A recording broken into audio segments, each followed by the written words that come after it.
The last few lectures we have discussed about the advantages of using a negative feedback in an amplifier. So far we have not seen what actually a feedback circuit consisting of. In this lecture we will discuss about a typical feedback circuit. Here the given figure shows a typical feedback circuit. Here it consisting of an amplifying unit with a voltage gain AV and a feedback circuit which actually consisting of a voltage divider arrangement formed by two resistances R1 and R2. The voltage which appears across the resistance R1 is fed back to the input as the feedback voltage. So now let's see what will be the voltage across this R1.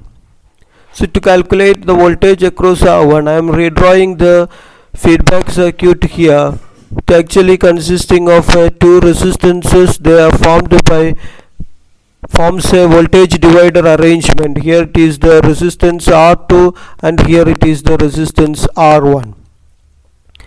And the voltage across R1 is appeared as the feedback voltage, that is, this is the feedback voltage, and the voltage which is given to this voltage divider arrangement is nothing but the output voltage V0 of the amplifier circuit.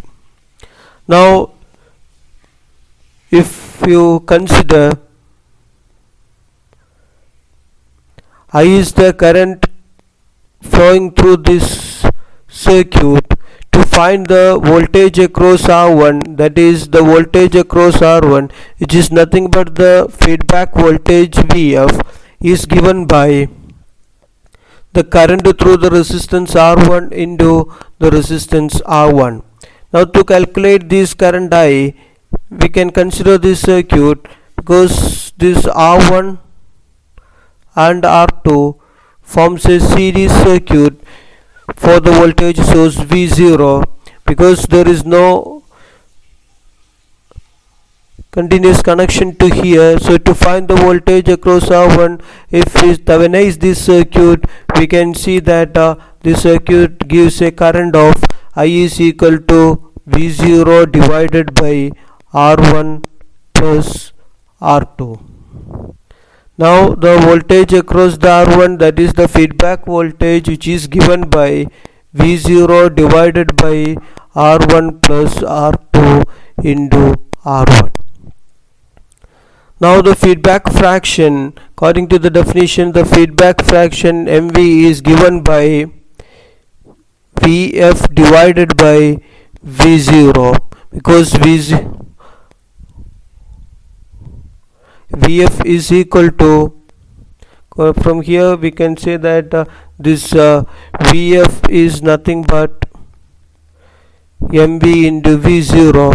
So the feedback fraction is given by Vf divided by V0, which is given by Vf is V0 divided by R1 plus R2 into R1 divided by V0. So this V0 and V0 will get cancelled, and what remains is MV is equal to R1 divided by R1 plus R2.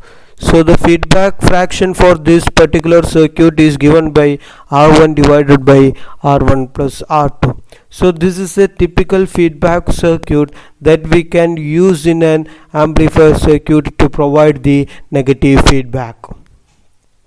Now we can discuss about a